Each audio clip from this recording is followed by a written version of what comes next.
Welcome to the Daily Coffee Pro by Map It Forward, friends. I'm your host, Lee Safar, and today on the podcast, we're talking about creating value for your stakeholders. Before we get started, please consider subscribing to this podcast, whether you're listening to it on your favorite podcast listening apps or on our YouTube channel. And special thanks to our episode sponsor, which is ours and your favorite manual brewing grinder company, Baratza. You can find out more about Baratza grinders at baratza.com today. So, how do you add value for your stakeholders? At the core of all of this, and at the base of understanding how to answer this question, you've got to understand what your values are as a company, as people, so staff and employers, and as a leadership team. What are the values of your company? What do you feel wealthy in? And this is in our mastermind groups, we talk a lot about life currencies and what is the driving force behind why you want to make money. Because money is a resource. Money enables you as a business to do things. You may believe, as we spoke about in previous episodes, that you're in business to make money. And as we were talking about the economist Milton Friedman in previous episodes, he believed that decisions were made in a free market by the shareholders in a company. And that was because they were paid in money. Now, as a small business, yes, you are still paid in money, but you're using that money for different things. You have a small business for different things. And money being the common currency that you're operating that business on, why do you want that money? What are you doing with it?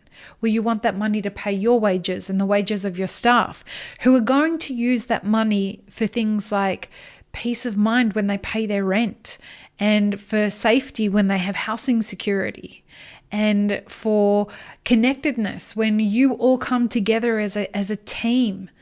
All of these things are life currencies that are enabled by money that is a resource.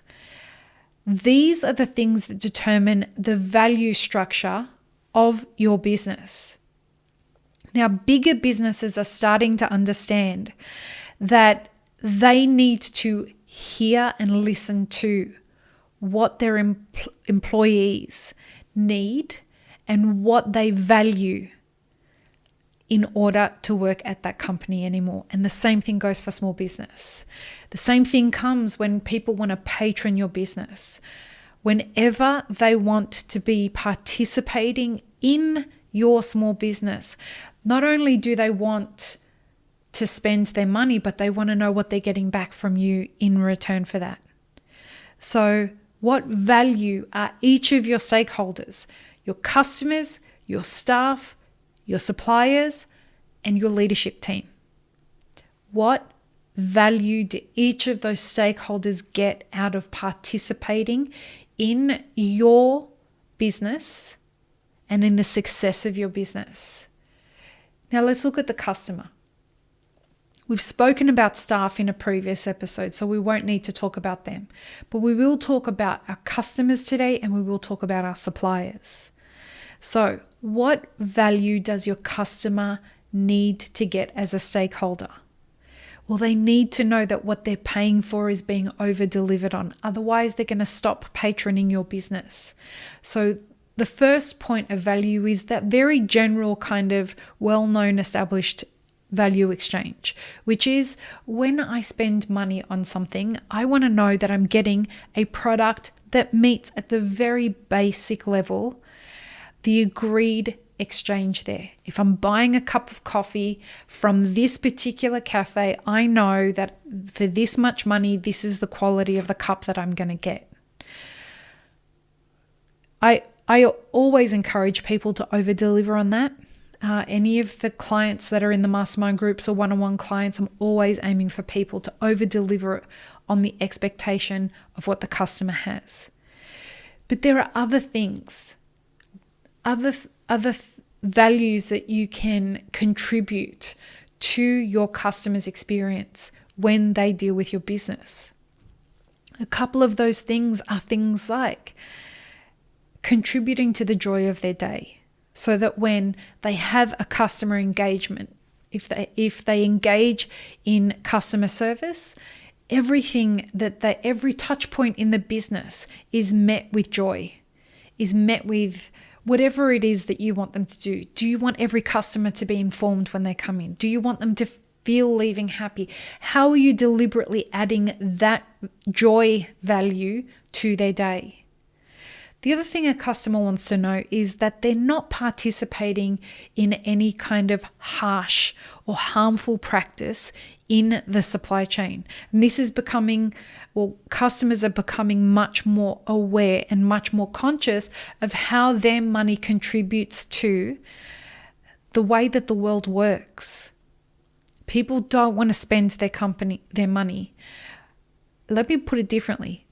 People are more willing to spend their money when they know that a product is, let's say, contributing in a positive way to climate shifting, or when it's contributing in a positive way to paying farmers.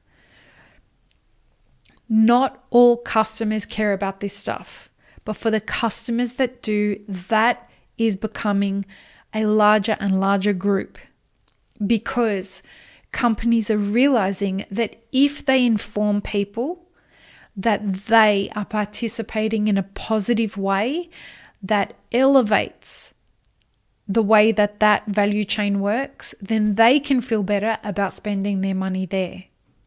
Now, you don't have to be overtly yelling that at your customer to tell them that, but you can have it in places that make it easy to access on your website and to talk about it on your socials, or have it on your packaging, so that a customer feels really great about the fact that when they spend money with your business, they are contributing in a positive way and having a positive impact.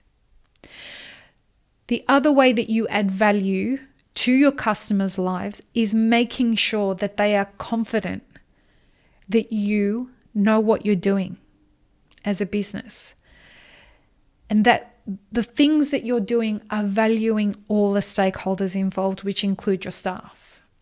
We spoke about that more in the last episode, so we don't need to speak about it anymore here. So they're the ways that you can contribute value to your customers as stakeholders. How do you contribute value to your suppliers as stakeholders? And again, here it goes and speaks to much more than just spending money with them.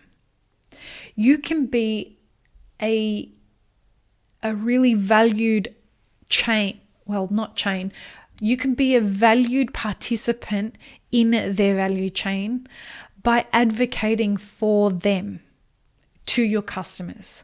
So it's about being more transparent and more proud of the relationships that you have and speaking about them openly. If you have nothing to hide, you're elevating. And why I say when you have nothing to hide, if you're participating in a really shitty way in the value chain, you won't speak about your suppliers. But if you're participating in a really valuable way, and you know that your suppliers are above board and that they deal really well with the producers that they buy from and in the way that they manufacture goods, you should be shouting that from the rooftops. And you should be telling people that you're proud to work with the particular suppliers, and you should name them, and you should tell everyone why you work with them. Take, for example, somebody who speaks of the dairy farmer that they work with and why they work with them and why they're putting their milk prices up. And it's because of, these dairy farmers have decided to make sure that your milk is this and this and this and this. This is a really great example of how speaking about your suppliers not only adds value to them and gives them more credibility and amplifies their voice, it also adds value to the trust and confidence that your staff can participate as themselves as stakeholders of your business.